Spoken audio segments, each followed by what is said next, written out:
begin, I wanted to welcome everybody to today's webinar, Changing the Conversation, 5 Tips for Re-energizing Your Interpersonal Communication course. This 1-hour webinar will be recorded and archived for future viewing.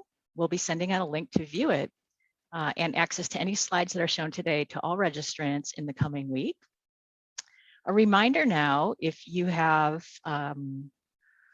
any problems hearing or viewing the webinar today, please use the chat option on your toolbar on your screen and a team member will respond to you. And at the end of the webinar, we'll also have time for Q&A from all attendees. So if you have a question during the webinar, you can post it in the Q&A box and we'll respond to you as soon as possible, or given the cadence of the presentation, we may end up saving it for that Q&A portion. I'd like now to do a few introductions. My name is Sherry Countryman. I'm the Director of Product Marketing with Sage Publishing. I'm joined today by Lauren Gobel, our sponsoring editor for the communication discipline, and of course, our esteemed speakers. Let me begin by introducing you to Laura Guerrero and Bree McEwan. A few words about both of them. Laura Guerrero is a professor in the Hugh Downs School of Human Communication at Arizona State University, where she teaches courses in interpersonal communication, relational communication, nonverbal communication, and emotional communication. Her research focuses on communication in close relationships. In addition to interpersonal encounters, Dr. Guerrero is lead author of numerous titles, including Close Encounters and Nonverbal Communication in Close Relationships. She recently developed a theoretical framework to explain patterns of communication following hurtful events in close relationships. She's received numerous awards from the International Association for Relationship Research, the Interpersonal Communication Division of the International Communication Association, and she's received the Dickens Research Award from the Western States Communication Association. Dr. Guerrero serves on editorial boards for several top journals in communication and relationships. And now Bree McEwan. Dr. McEwan is an associate professor in the Institute of Communication, Culture, Information, and Technology at the University of Toronto, Mississauga, where she teaches courses on research methods and mediated communication. Her research focuses on the intersection between interpersonal and communication technology, specifically in how people manage and maintain network social relationships. In addition to co-authoring interpersonal encounters, she has authored the book Navigating New Media Networks. She's a recent winner of the Outstanding Article and Outstanding Book Award from NCA's Human Communication and Technology Division, as well as the Outstanding Contribution to Communication Science Award from ICS's Communication Science and Biology Division. Dr. McEwan serves on the board for Journal of Social and Personal Relationships, Human Communication, Technology, and Communication Studies. Before I transition to our speakers, I'm going to invite everyone on the line to take a quick poll.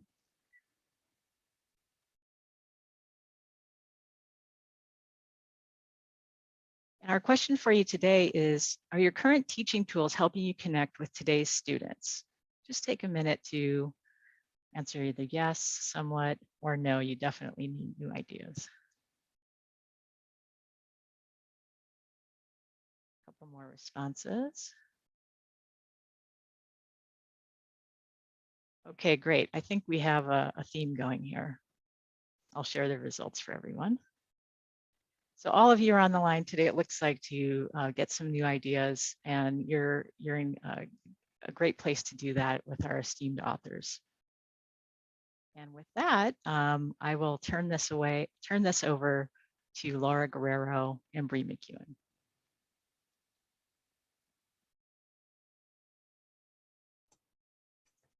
Thanks, Sherry.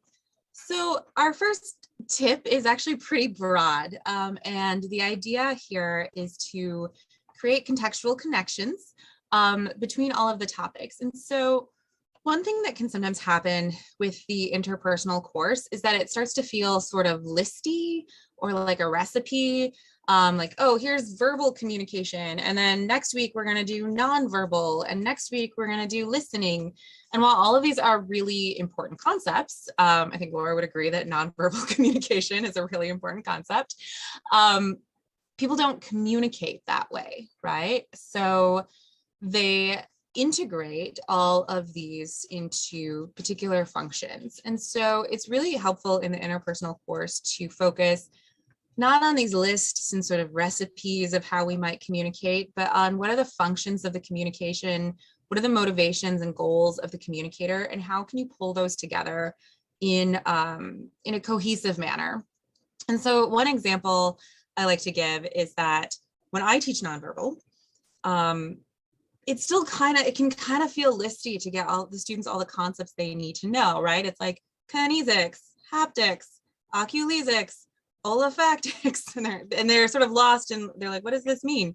And so one of the things that I do is I do it from the framework of asking them to design the perfect date, which they will have different experiences with actually going on a date, right? When it's a lot of first year students, they're like, I've never done that, no idea.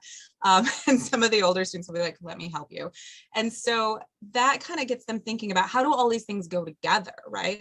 I'm putting this together in a package of making a really good impression, right? So then it's like, oh, it's not just nonverbal. It's about relationship building. It's about impression management. It's about disclosure. And then my nonverbal communication and learning these concepts can help me figure that out.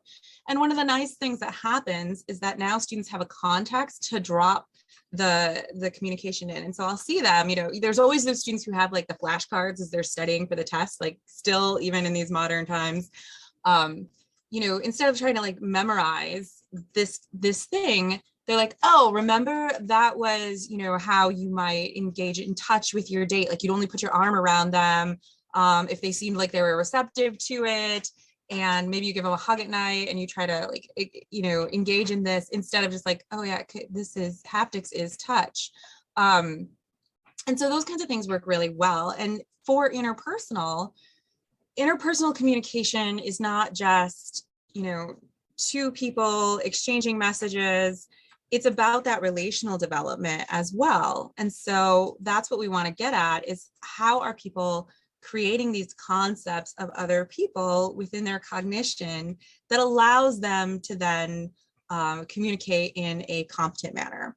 And so that's really a key focus for a class that's going to be engaging and exciting to students and not take something that they do every day, right, and turn it into a list, but rather connecting to their own experiences by focusing on motivations like conflict, like influence, like social support, rather than just like, here's verbal, here's listening.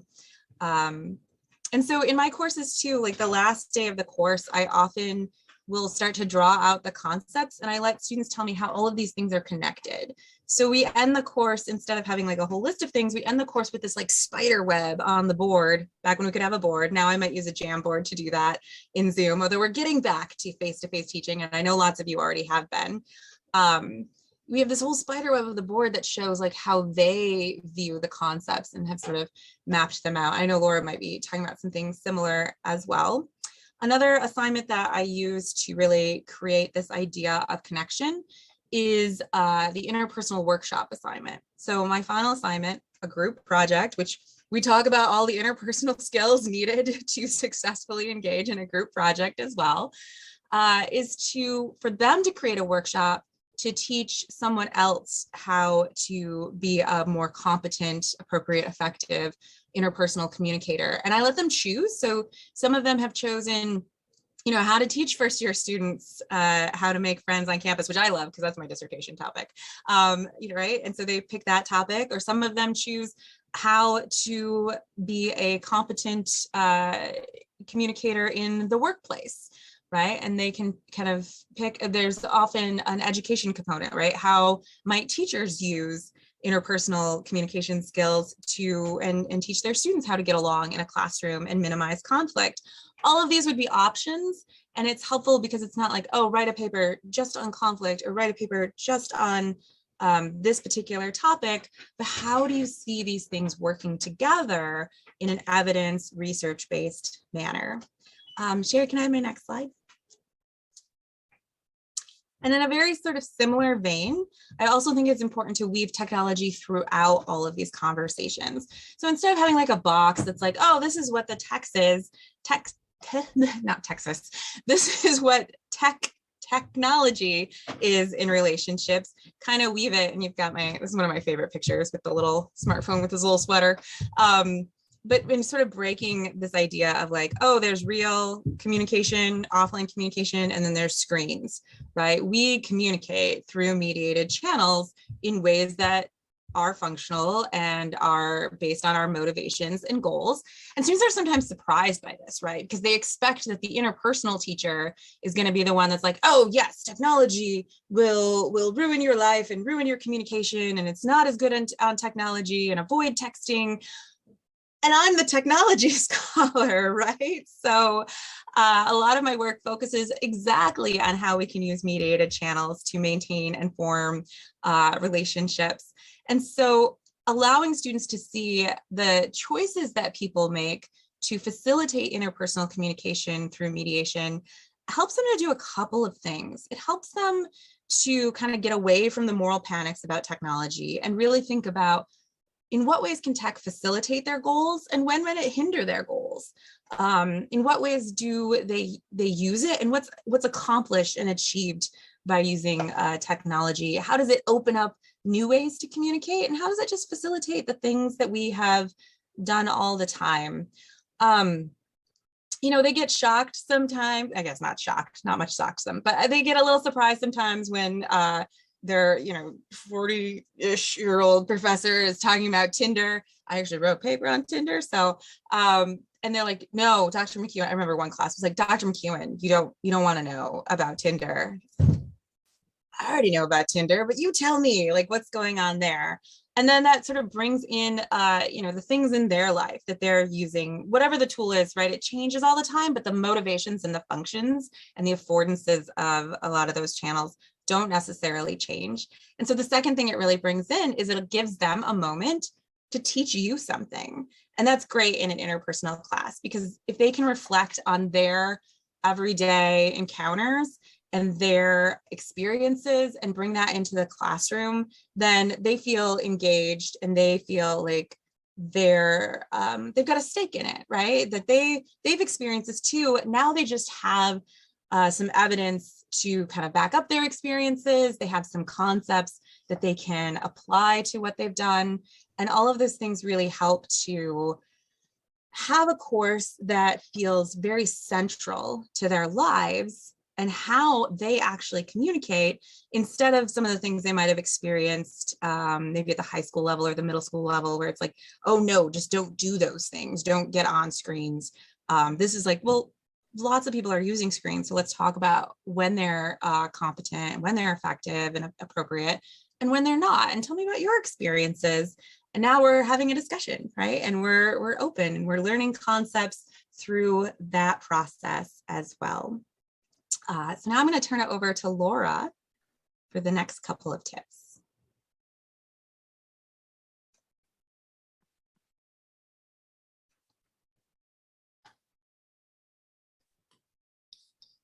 Thank you, Bree. And I want to start by saying a couple of things. First, welcome everyone.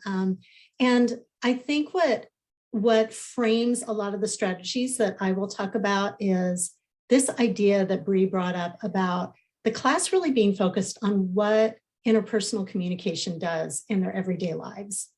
So when I teach interpersonal, one of the issues that I've had in the past with it is that when you break things up, so a lot of the classes have a chapter on nonverbal, a chapter on verbal, a chapter on listening, a chapter on perception, and then they go into context. So then there's a chapter on family communication, a chapter on romantic, and so forth. And the students kind of look at you like, what are you doing? First of all, many of them have had some of those chapters in public speaking or an intro to communication class, so they've already had those. They really get excited. I have found those few chapters that most textbooks have that are on conflict or emotion, that type of topic really gets them going, because then they see how it all comes together in a package, how it goes across contexts. So that tip that Bree gave, I think, is central to everything I do in my class. I try to think about what does communication do in their lives? It helps them form impressions. It helps them present their identity. It helps them engage in conversations with people, difficult conversations, small talking conversations. So thinking about it that broad way, I think, is really helpful. And then I am lucky right now. I just had one of my daughters graduate from college, and I have another one who is a sophomore. So I hear from them what they like and what they don't like in the classroom. And I also kind of speak their language. The students look at me kind of like they look at Bree as well, like, oh my gosh, she just dropped a term. Now, so one of the activities I actually did in class recently as a question opener, which is one of my things that I do. So I will try to start with something that's contemporary and ask them what they think about it.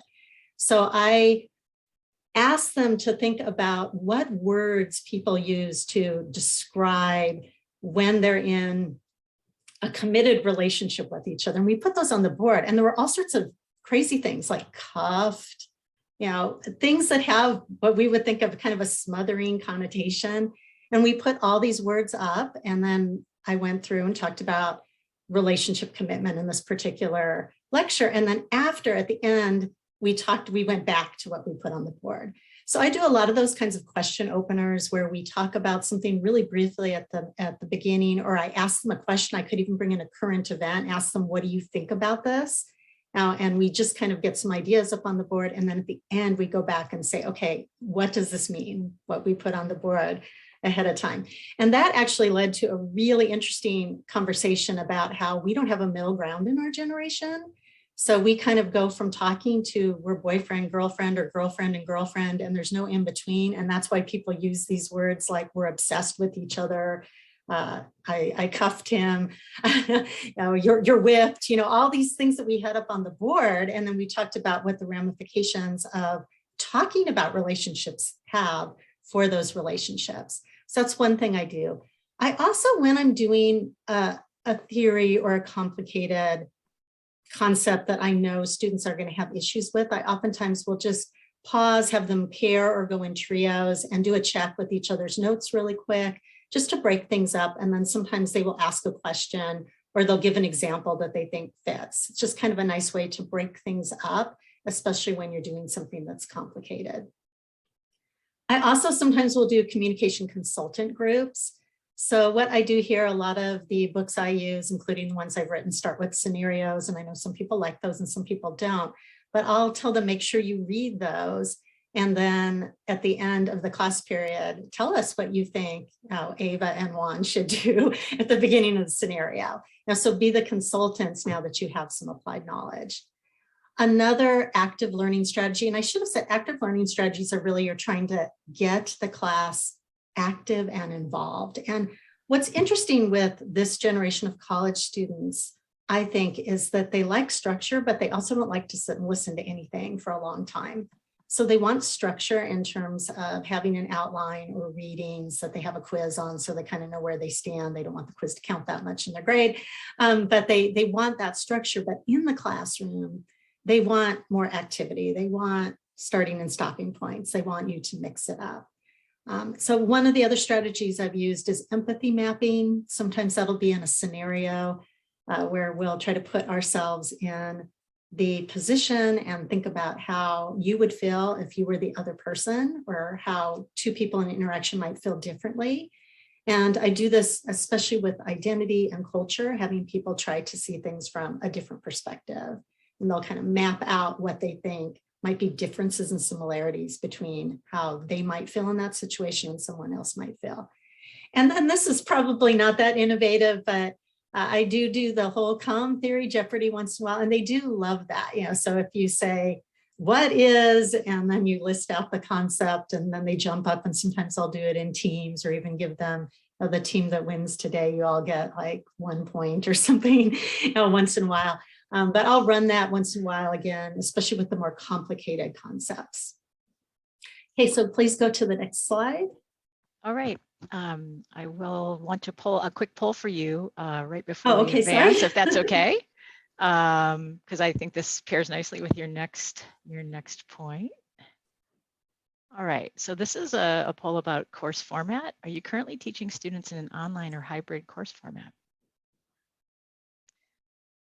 Everyone is quite quick on the line here to respond. I'm interested to see the results of yes. that.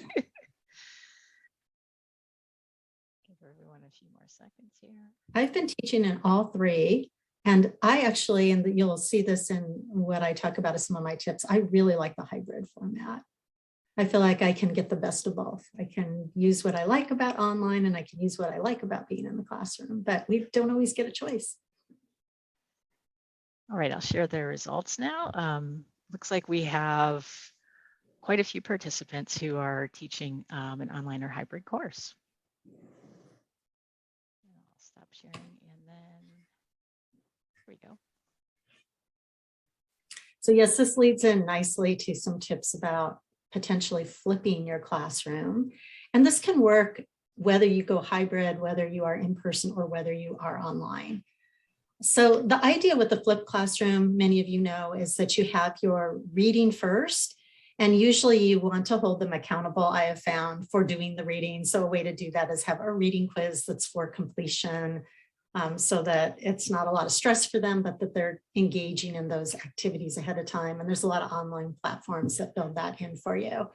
But I really like when they come to class and they're prepared and we can spend the class, instead of me lecturing and going over kind of what Bree was talking about, here's all the points you need to learn, to assume that they have some base knowledge of some of those points already. So one of the things I'll do in class is I'll start question chains. So I'll tell everyone, bring questions you had about what you read to class, anything that was unclear, anything you were curious about, anything you just have an interesting comment about, bring that. And I will even pass out index cards. And sometimes when I'm having them in groups to do something or to do the pause for a second, I'll look over the cards and see if there are any themes. And then that can kind of start a chain sometimes where that asks, we have those cards in one pile, and then I'll answer those questions and see what's left. And sometimes we'll add new cards to the pile as well. But it's a way to spot check that they are indeed doing the reading. And then it helps you as an instructor kind of figure out where are their strengths and weaknesses and what are they interested in? Because I know you probably feel this way if you're in the classroom. I could talk about a lot of different things in the 50 minutes or so that I end up talking in the class, if that. And so I do let them kind of direct me. So I will look sometimes at the cards and I will say, wow, a lot of them had questions about this, or and then I will go in that direction. So I don't always have a preconceived plan for where I'm going to go in the classroom in terms of what I'm going to talk about. And then finally, the in-class activities and demonstrations. There's so many of these that we could go into, and I would love for you all to share with us when we get to the Q&A, because I'm sure you all have amazing ideas that I have not thought of. But some demonstrations can be really fun. Just for example, with turn taking, it can be really fun to just have somebody in your class be the plant and have them come up and act awkward and interrupt them. And you can kind of see how the conversation goes off the trail.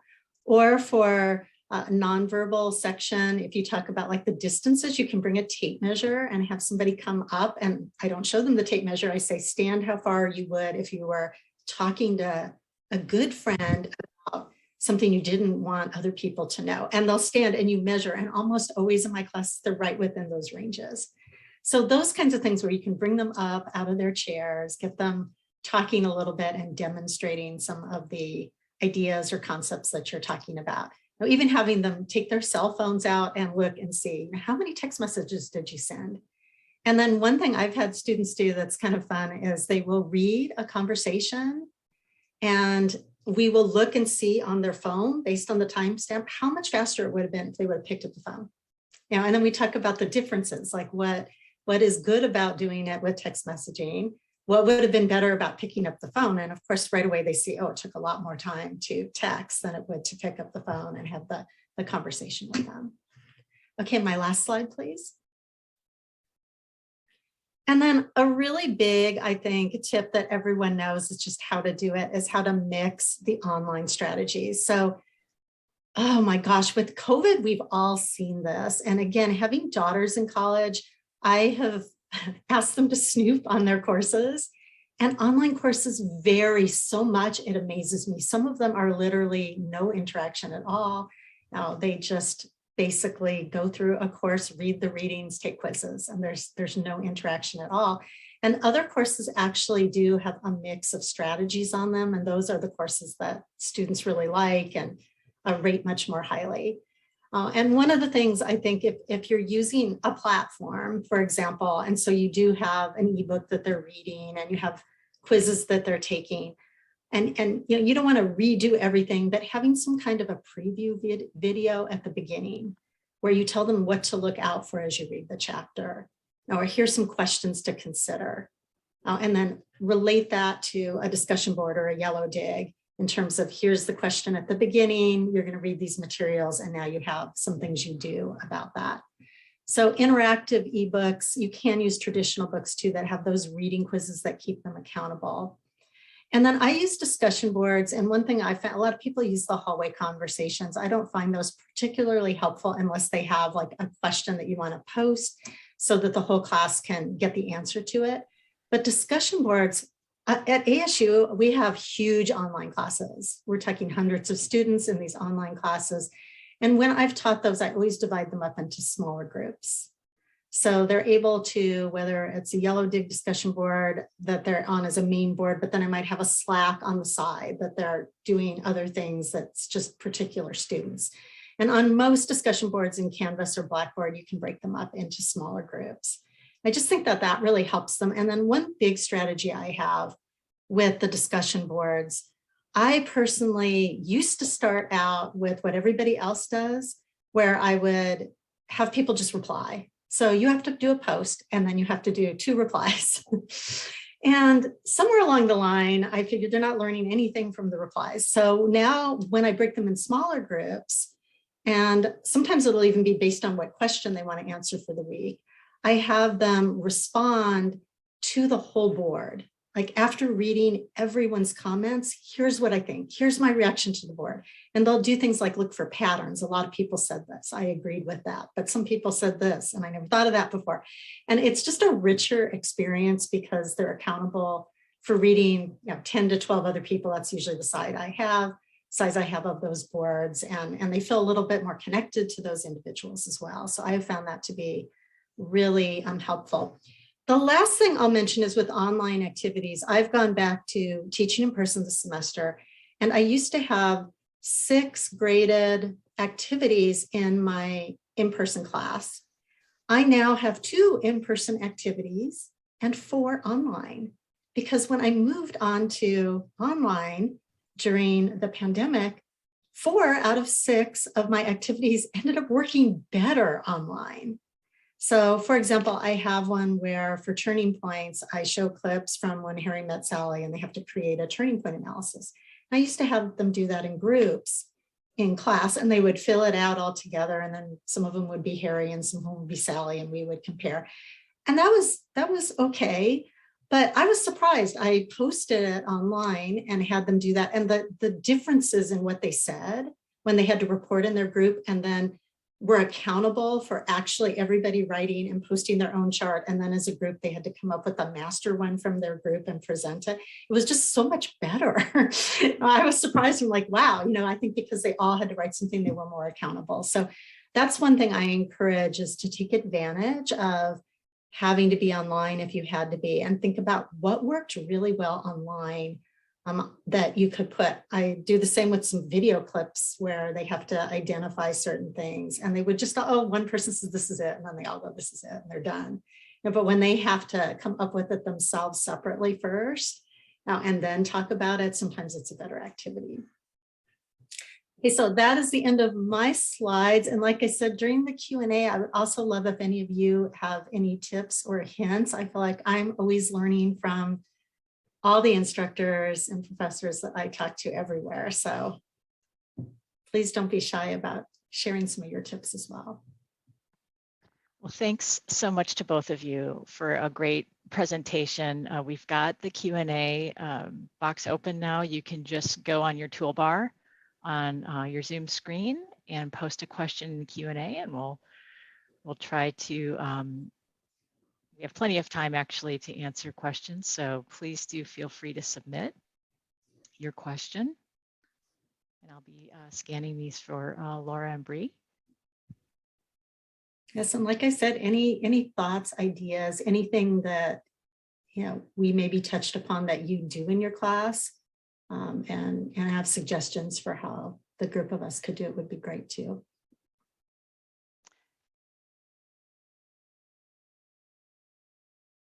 Great question on the empathy mapping.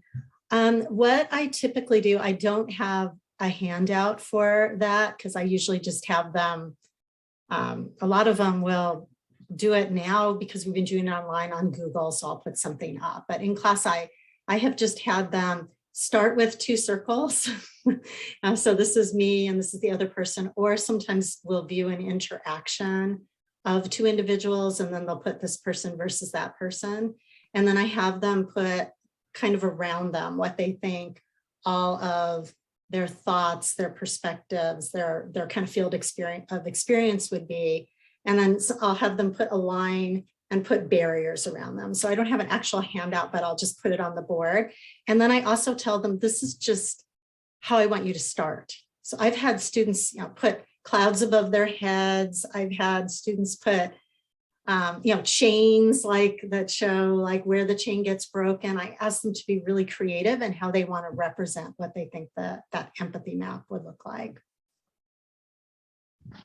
We've got another one for the 2 of you too. When you said in your when Sally met Harry, when Harry met Sally, and had students post and then do a summary, is the discussion where they couldn't see anyone's response until they first respond to the question? Yes. So I have 2 boards that I use with that. So they all, I have I forget how many, I think about 10 scenes from the movie, and I give them, and most of them haven't seen it. Oh, it's really old, which is good because I like when they haven't seen it, because that way they don't know how it's gonna end.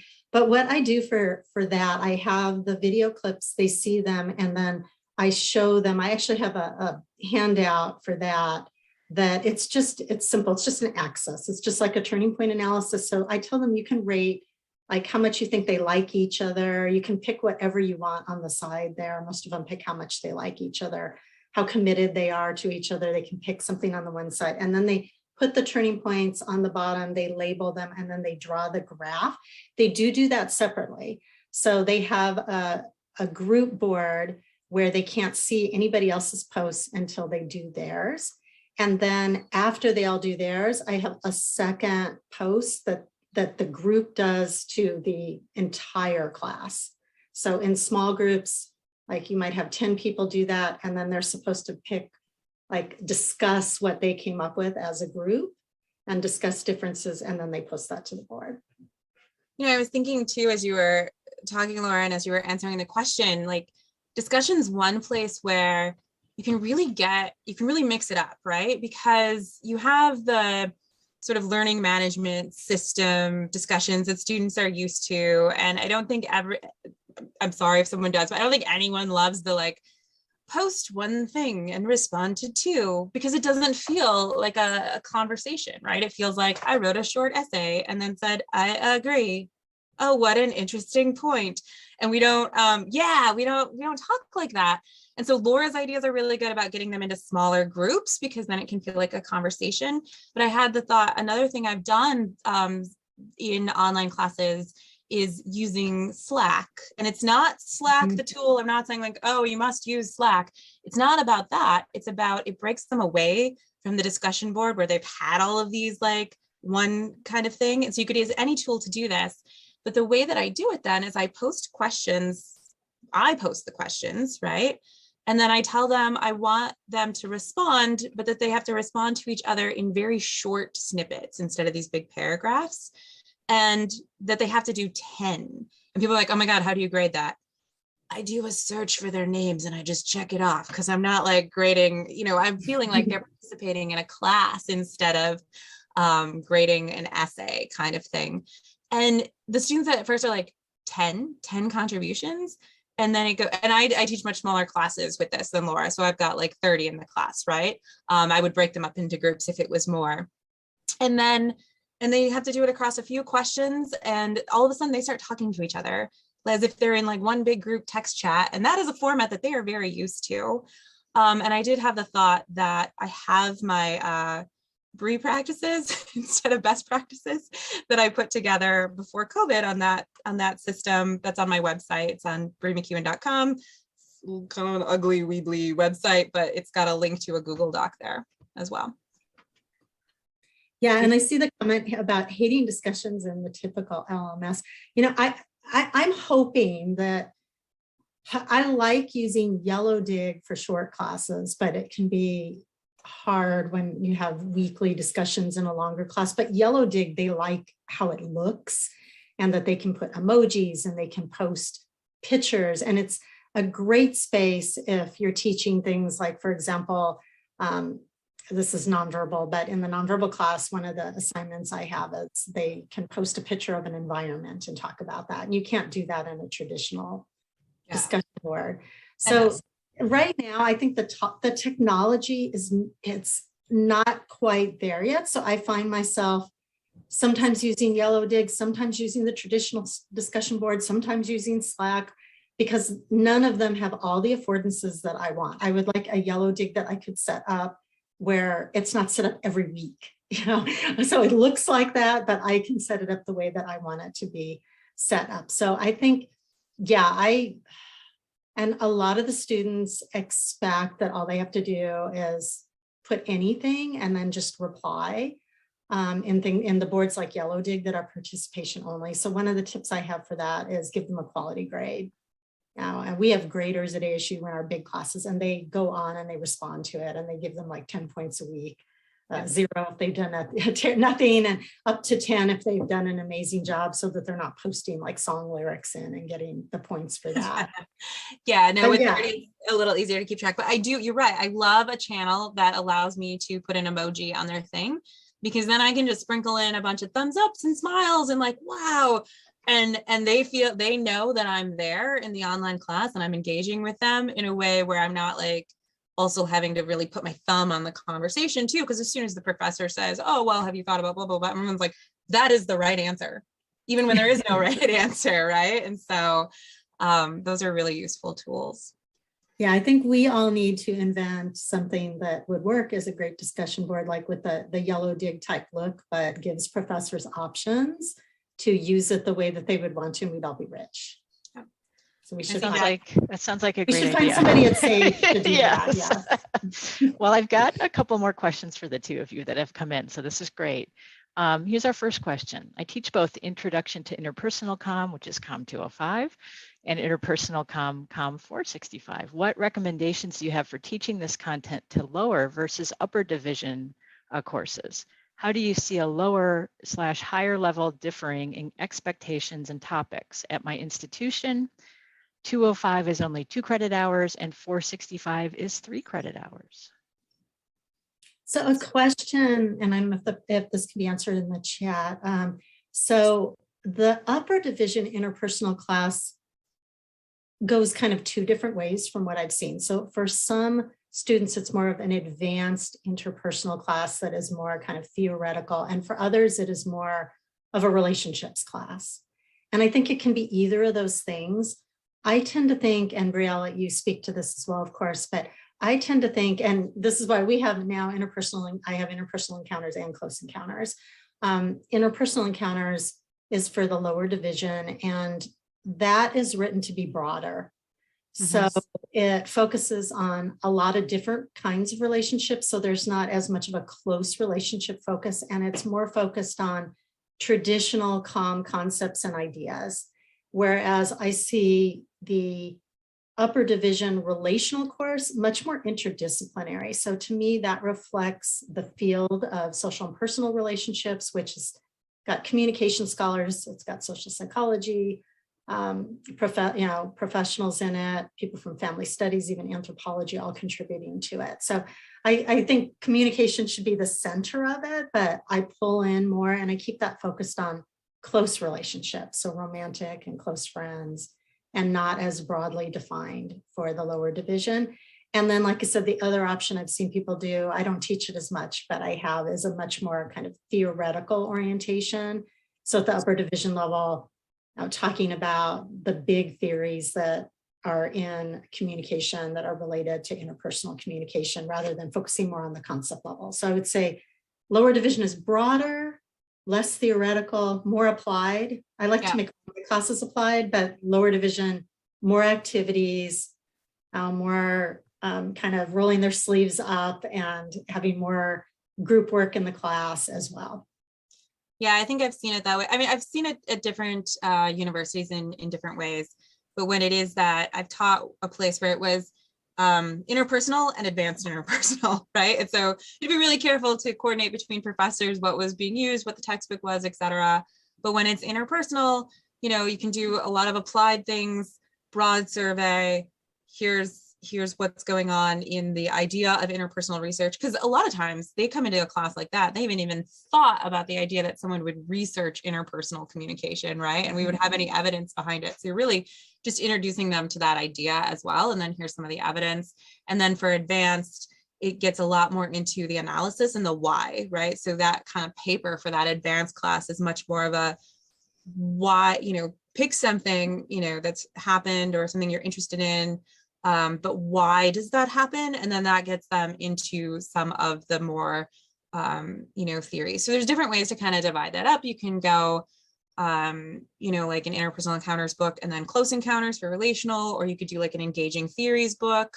Or you could also, you know, segment that into another place I worked. We had interpersonal, and we didn't have an advanced interpersonal class. We had relational, persuasion, conflict, right? So each one became a deeper dive into those particular topics.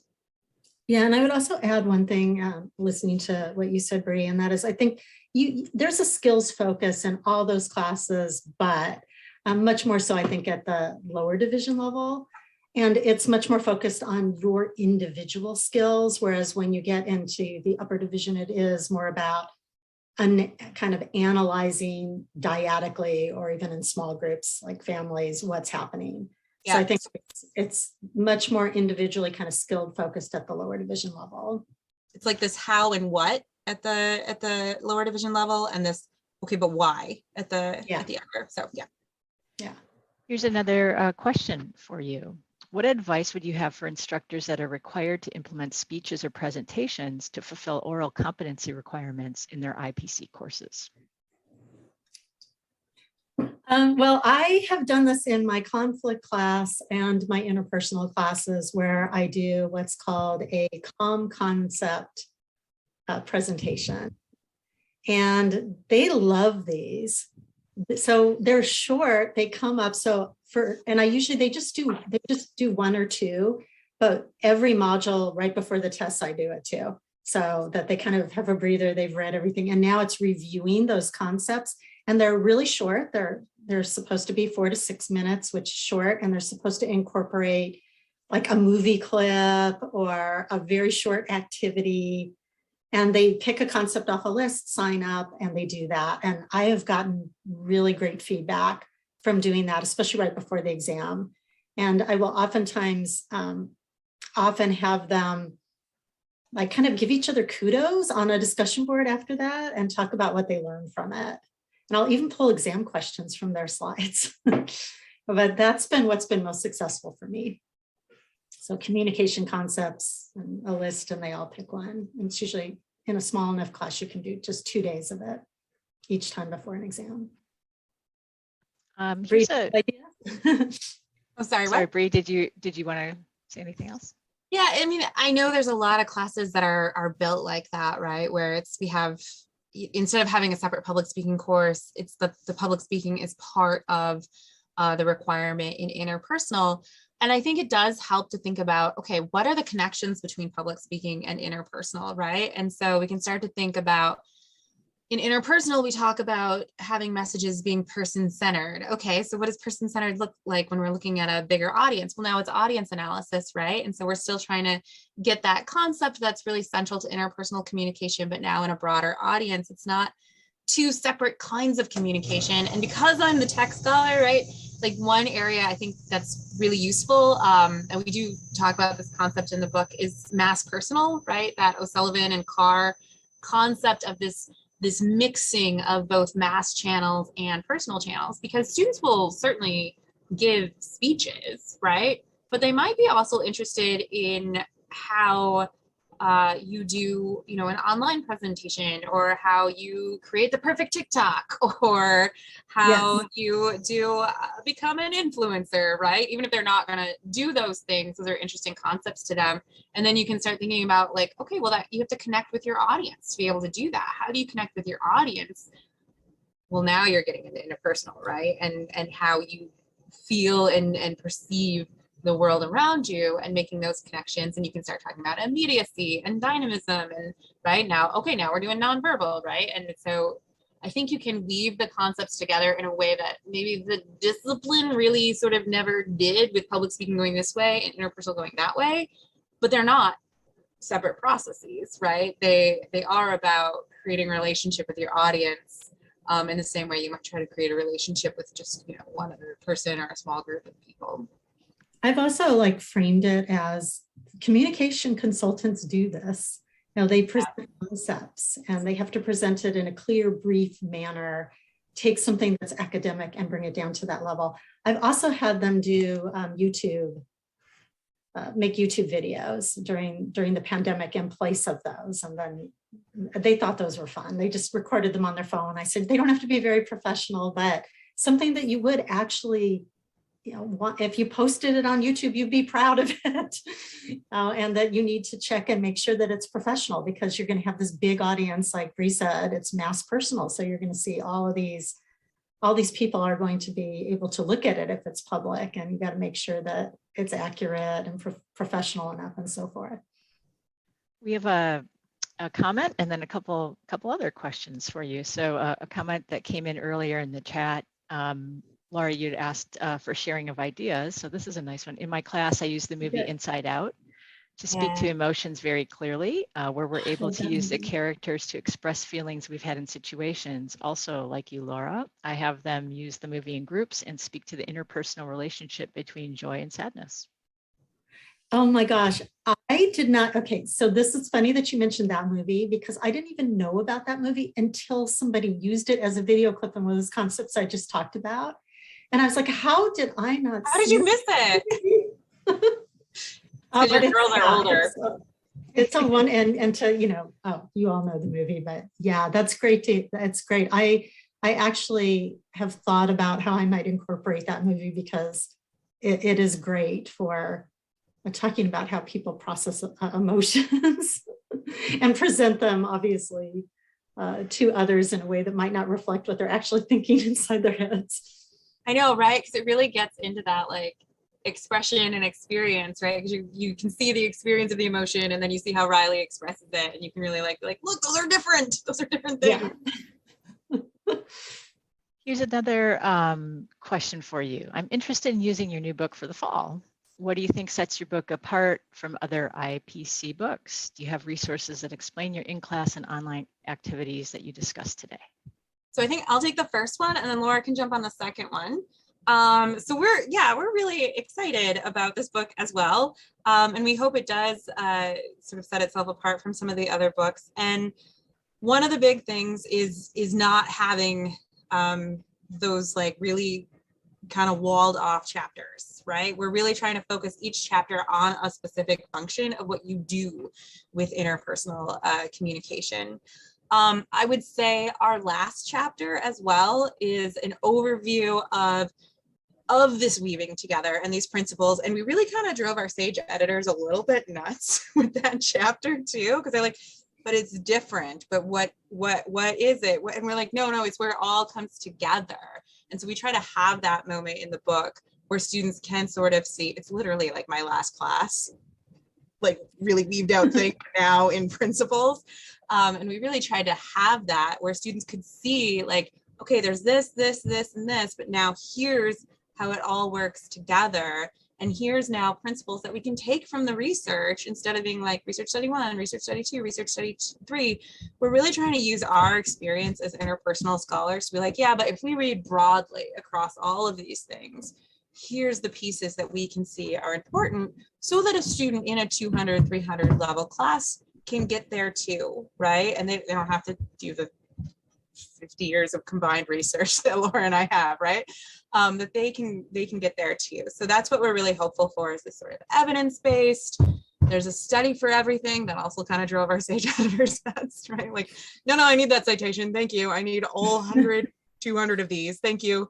Yeah, they kept saying, but don't cite that. It's from the 1970s. And we're like, we have to cite Berger and Calabrese, or the, primary people. Like we're not going to make it look like these are new concepts when they're not. So yeah. Yeah. everything in the book comes from somewhere, and we really try to link back to where in a way that's still accessible for the students. So that was the challenge, and that's where our editors really did come in and were very helpful in making sure, me in particular, was very accessible in terms of the reading, so the students still get it, but you can say like, yeah, no, this is backed up by scholarly research, and then here's how all of this sort of works together in your life. And so we're hopeful that you will find that a useful approach in the classroom as well. Yeah, I mean, I would say a couple of things. I've been asked for years to write baby close encounters, and I don't see this as baby close encounters. I see it as a different close encounter or a different, encounters book. But I've been asked to write that because of the structure of close encounters more than anything else, and the accessibility. Those are the two main things I hear from people all the time, is that our interpersonal textbooks that we're using are the same as they have been for years. And I know this is true because I took classes in the late 80s and early 90s, and it was the same. I looked at the textbook and I was like, wow, there's not much, there's emotion's been added, and I'm an emotion scholar, so I'm happy to see that. But other than that, there really haven't been that many differences in the organization of the course. So I think that was a motivation for it, to make it more contemporary. And I feel like it is kind of a niche that way, and that I think certain people will be really drawn to it because of the content, and then other people aren't going to want to change because it is different in terms of that structure. But I think it speaks to what our students want to learn about. In terms of what comes with it, I just put Vantage on our online course here at ASU, and it's pretty cool. I like it. So when I was talking about how you could do the flipped classroom, you've got all the learning objectives in Vantage. So instead of going to a regular ebook, you tab it. So I was looking through it last night for the first time, so I'm glad that this is today and not yesterday. But you go through, there's knowledge checks that they have to fill out. There's multimedia activities. I personally, there's a chapter quiz at the end. I made my own chapter quiz instead and have fewer of them, so you can click what you want and what you don't. But I think this is what they want. They can have it on their phone, they can have it on their computer. And what's nice is that there's natural breaks in it. So it's like objective 1, you do the reading, there's a knowledge check, there's sometimes a multimedia activity, and then they can stop and come back to it. So I really liked the Vantage program when I looked at it, and I think it can easily be used in an online class or in an in-person class as something that they read before class. We're nearing the end of our time, and I think we could probably sneak in one more question before we wrap up. So wonder if the two of you could comment on what do you see as the biggest, where the biggest gains have been made in terms of research in the field? Oh gosh, I think that's what makes the new book and my other book, Close Encounters, to me exciting, is that I think we tap into that. So we have a chapter on relational transgressions, because since the 1990s, there's been an explosion of research in that area, and people want to understand, how can I have better relationships? Now, one of the questions I ask my students in both the lower and upper division interpersonal courses is, how many of you have a perfect relationship with anyone? I actually had a student raise their hand for the first time this semester, and I was like, what? But we don't. And I think they think a lot of this is easy, and it's not. So I think that's one area. I think when you look, a lot of the books, it really is like kind of the happier side of most things. And so I think that the research has moved into trying to understand how we cope with the hard parts of relationships as well, and then how that relates to things like our mental health. I see that as an area right now, especially, that was moving before the pandemic and is still moving now. Yeah. So I have kind of two answers. One is in terms of interpersonal communication. I think even when I was in graduate school, it was very much like, this is interpersonal and this is tech. And then I realized that's not how that works. And so everybody's doing them both together. And so we haven't, bracketed that off into a box or its own chapter. We've sort of looked at how scholarship of how interpersonal communication is happening in tech, which is, really actually in the middle of this like ridiculous project where we have like 4,000 articles on social media and well-being. It's a terrible life choice, but a good author group. And so, that's one of the things we realized is like, it really starts in 2007. The editors on that project asked us to go back further, and there is no further when you talk about social media and interpersonal. That's where the research starts. So that's been the big gains in like the last 15 years. But another thing where we want to see more research, and something we really thought about deeply in this book, in fact, pulled it back for a while to make these edits, is in the diversity of the research, both in the authors and the samples. We, I don't know if you're on the call, if you know, Jimmy Manning had a piece a year or two ago, really calling out interpersonal textbooks and saying, you say you've addressed diversity, but you've put it in a box, or you've done this, or you've got pictures, and we have that too, right? We try to select diverse pictures, etc. But we really try to weave research from authors who are diverse, women of color, people of color, and the findings on samples that are more diverse than white young undergraduate college students throughout the book. What we realize, though, is there needs to be more work in those areas for us to be able to pull it into a research evidence-based book.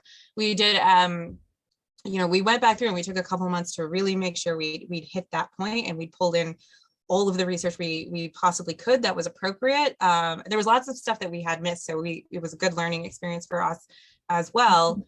But that, I think, is the sort of next frontier of interpersonal communication, is that it is contextual. And so how do we make sure we're getting lots of different voices and experiences into our research process, so that way it can end up in a textbook for an undergraduate audience like this?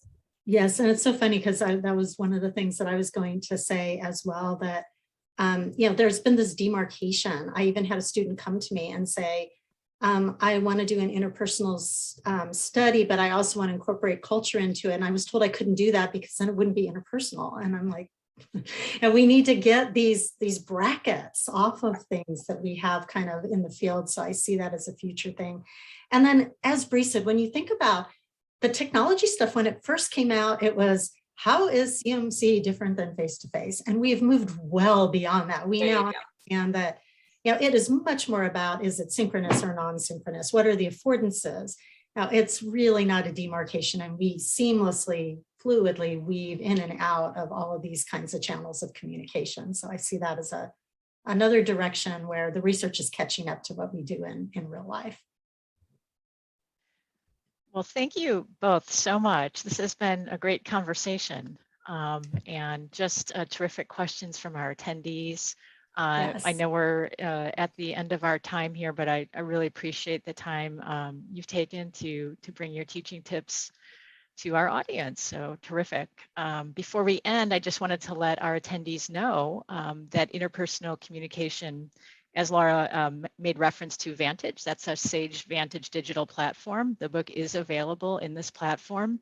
And following this webinar, I'll be sending everyone on the line today information about how to request a copy of the Interpersonal Encounters book, as well as gain access to the Vantage digital platform if you're interested. One more note about the Vantage platform, it does include a lot of multimedia tools and assessments. So you'll find auto-graded assignments in there, knowledge checks, critical thinking checks, polling, chapter tests, and assignable video to help your students better prepare for class. So we welcome giving you access to these resources. And then I'll be sending along too just a brief survey. It really would only take you 2 minutes to complete. We'd love to know what you thought of today's session with our two authors who just done a great job sharing their wisdom and expertise. So again, I just want to thank everyone on the line today for attending, changing the conversation. If there's any questions we didn't get to that I missed in the chat, we'll be sure to follow up with that, as well as a recording that will come your way in the next week. So thank you all and have a great day. Yes, thank you, everyone. Thanks.